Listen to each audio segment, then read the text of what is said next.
Hozirgi yoshlar qanaqa tarbiyalanyapti? Ota-ona islomda, lekin ota-ona ketadi, uyda televizor bor, videolarni ko'radi, kinoda ko'radi, romantiklik bo'lib katta bo'lyapti. Qanaqa qilib sevgisi uchun kurashishni o'rganyapti kinoda.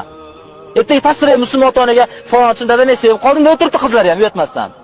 Keyin ota-ona o'zi yoshligidan islomda o'sadi, islom da'vo qiladi, lekin bolasi sivilizatsionni musulmon bo'lishi kerak-da.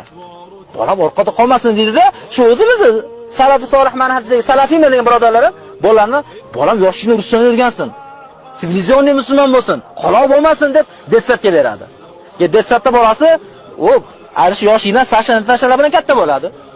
Undan keyin 1-klassga boradi, sinfda ham bu yaxshi o'rgansin, o'zbek tilidan ham ruscha maktabda o'qisin. Bu fikrlar ongli bo'lsin, kelajakda islomga xizmat qiladi deb-da maktabga tiqadi. Bitta partada yoshligidan yarim yalang'ochlar o'tirib tarbiyalanadi. 11-sinfga borganda qizi keyin bir yomon yo'lga kirib ketsa, o'g'li keyin bir buzuq yo'lga kirib ketsa, ey Alloh nima gunoh qildim deb turadi. Qora aka, siz hech narsa gunoh qilmagansiz. Hech narsa qilmagansiz. Bu bola Payg'ambar sollallohu alayhi vasallam aytganki, kullu mavludin yuladu ala fitra. Har bir tug'ilgan bola nimada tug'iladi?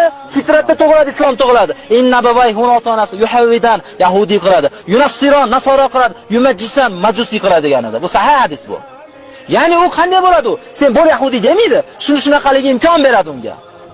Qizlarni yoshligida qo'lidan telefonni olish kerak. Nimaga beryapsiz unga telefonda? Yo nimaga unga kino ko'rishga imkon beryapsiz? Oldingi paytda ota-onaning oldida qizni halol bo'lgan, pokiza eriga turmushga beraman desa, qizlar eriga tegguncha ota-onasining oldida tura olmagan, ko'ziga qarolmagan bo'lib qolgandan keyin. Sochlar kelib, bo'ldi qilib qo'ysa, qarolmagan uyatgan. Hozirgina shunday o'tiradi, ota-onasini ko'rib, yig'lab o'tiradi. Bu uni sevganiga yetisha olmadi-ya deb. Kinoni ko'rib turaveradi.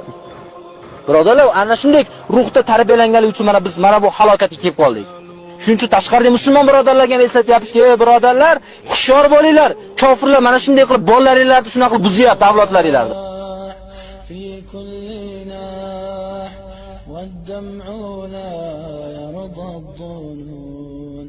يا عين من